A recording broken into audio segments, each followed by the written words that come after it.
আজকে দুপুরে কি কি রান্না করেছি আপনাদের একটু দেখিয়ে দিই। এই যে এটা পালং শাক রান্না করেছি। পালং শাক একটু শীষ হয়ে গেছে, ভালো লাগে এই শীষ পালনগুলো। এই শীষ পালন রান্না করেছি।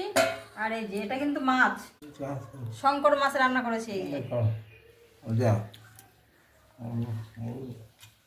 লাল লাল করে শঙ্কর মাছ। শঙ্কর মাছ শীতকালে খেতে খুব ভালো লাগে, ওই জন্য শীত পড়েছে খুব, ভাবলাম যে একটু নিয়ে আসি, সঞ্জয়ও খাবে। তা সঞ্জয় দেখি কি দিয়ে ভাত খায়। পালং শাক দেবো, দেবো দেবো পালং শাক দিলাম একটু, মাছের ঝোলটাও একবারে দিয়ে দেবো। চলে যাবে থালা নিয়ে এখান থেকে। ওকে আজকে নিজে নিজে ভাত মেখে খেতে বলবো। ও যে হারিয়ে গেছিল, কেউ যদি ওকে ভাতও দেয় ও মেখে খেতে পারবে না, নিজে নিজে ভাত খাওয়া শেখাতে হবে। ওই যে ভাত নিয়ে এখানে বস, এখানে বস, এখানে বস। দেখুন দেখুন কি অবস্থা। সঞ্জয় দেখুন যেই দিয়েছে আর সেই সঙ্গে সঙ্গে বারান্দায় চলে আসতে নিয়ে। ওর বাইরে বেরোতে দেওয়া হচ্ছে না, ওরকম বারান্দাটাই সবসময় থাকছে। বললাম ঘরে বসে খা, মেখে টেকে দেবো, তাও হচ্ছে না, বারান্দায় নিয়ে চলে আসছে। এখন এভাবে কিভাবে খাচ্ছে তাই দেখুন। মেখে না দিলে এভাবেই খাবে ও। ওর মাখাটা একটু শিখতে হবে নিজে, ভাতটা মেখে মেখে খায়। কালকে রাত্রে এরকম বলেছি মেখে খেতে, ও উঠে চলে যাচ্ছে ভাত রেখে। ও এখন কিভাবে খাচ্ছে, শুধু শাকটা খেয়ে নিচ্ছে, ভাতের সঙ্গে কিন্তু মাখছে না। আগে ভালো করে ভাত দিয়ে মাখ শাকটা, দেখেছেন কিভাবে খাচ্ছে। এভাবে কি খাওয়া যায়?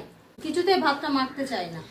ও যে হারিয়ে গেছে, কেউ একটু ভাত দেবে, তরকারি দেবে, ও যে মেখে খাবে, ও তো সেটাও পারবে না। রাস্তায় যে একদিন এক রাত ছিল, কিচ্ছু খায়নি, শুধু রাস্তায় হেঁটে চাল করেছে। এরকম করে করে মাখ, নে হাত দে, তুই মাখ, তুই মাখ।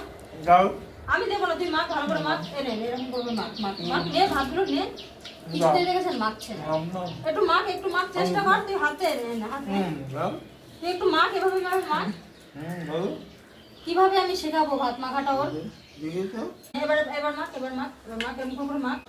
একটু মাখ, একটু মাখ, হাত দে তো, হাত আছে, হাত দে। হাতটা নিজের দিকে টেনে রাখছে তাই দেখে। আরে দেবো কেন, তুই মাখ, নিজে মাখ।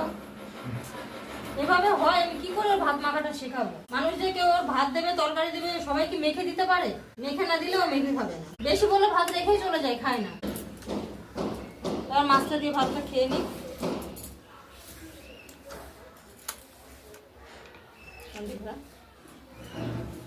ওর এত ঠান্ডা লেগেছে, ও ছাদে গিয়ে এগুলো সব খুলে সব দড়িতে রেখে চান করেছে। চান করে সঙ্গে সঙ্গে আবার এগুলো সব পরে নিয়েছে। সারাক্ষণ এগুলো পড়ে আছে। সেদিন ওই ঠান্ডার মধ্যে ও রাস্তায় রাস্তায় ছিল সারাদিন সারা রাত। আর সেদিন যে এত ঠান্ডা পড়েছে, ওই জন্য আমাদের খুব খারাপ লাগছিল যে এত ঠান্ডার মধ্যে ছেলেটা কোথায় আছে। ঠিক আছে, ও এখন খেয়ে নিক। বাবা ওর দিকে খেতে দিয়েছে, বাবাও খাচ্ছে, দেখি বাবার আবার কিছু লাগে কিনা।